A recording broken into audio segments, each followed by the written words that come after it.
బ్రతుకున్నావు అంటే నువ్వు ఊరికనే ఉండలేవు. నువ్వు దేవుని కొరకు నువ్వు పరిగెత్తుతావు తప్పకుండా. దేవుని కొరకు నువ్వు జీవిస్తావు. సమయము దేవుని కొరకు నువ్వు వాడతావు. దేవుని సన్నిధిలో గడపనికి నువ్వు ప్రయత్నం చేస్తావు. మందిరంలో ఉండడానికి ప్రయత్నం చేస్తావు. పరిచర్య చేయడానికి నువ్వు ప్రయత్నం చేస్తావు. ఎందుకంటే ఆ విలువను గుర్తుపట్టినవు కాబట్టి, ఆ రక్షణ విలువను గుర్తుపట్టినవు, ఆ త్యాగాన్ని నువ్వు గుర్తుపట్టినవు కాబట్టి నువ్వు ఊరుకనే ఉండలేవు. నువ్వు గుర్తుపెట్టుకొని, సమయం అంతా కేవలం నీ కొరకు మాత్రమే కాదు నువ్వు భూమి మీదకి వచ్చింది. నువ్వు సుఖపడినికి కాదు, నువ్వు నీ ఇష్టానుసారంగా జీవించడానికి కాదు. రక్షకుడు కోట్ల మందిలో నుండి నిన్ను రక్షించుకున్నాడు దేవుడు.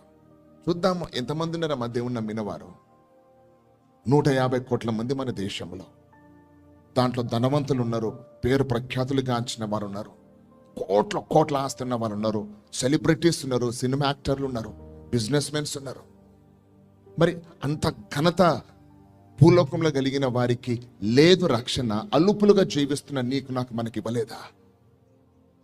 పరలోకం దొరికింది మనకు, కోట్లు ఖర్చు పెట్టినా దొరికింది. రాజ్యాన్ని దేవుడు నీకు ఇచ్చినాడు, నాకు ఇచ్చినాడు. దానికి నువ్వు ఎంత కృతజ్ఞత కలిగి నువ్వు గుర్తుపెట్టుకోండి ఒకసారి. What is that you are doing?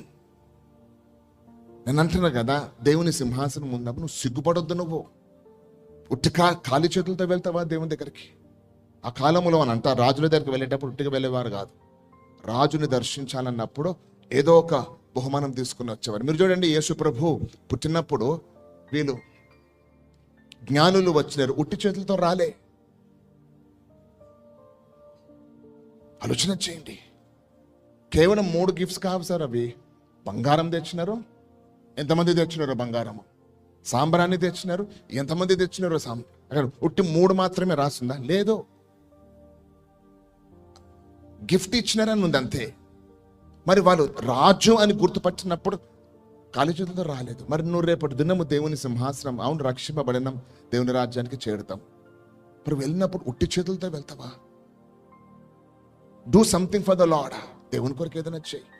ఆయన రక్తం ఇచ్చి నిన్ను కొన్నాడు, రక్తం ఇచ్చి నీకు తన రాజ్యం ఇచ్చినాడు, నీకు నిత్య జీవం ఇచ్చినాడు. దానికి బదులుగా నువ్వు ఏం చేస్తావు? వెండి బంగారాలు నాయ అన్నాడు దేవుడు.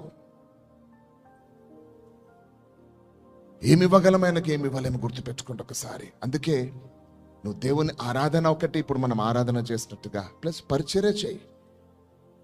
ఓ నాకు పరిచర్య చేయడానికి నేను బంగారం ఇస్తా, నేను డబ్బు ఇస్తా అంటే, వెండి బంగారం అన్నీ నావే, భూమి మీద ఉన్న పశు పక్షులన్నీ నావే.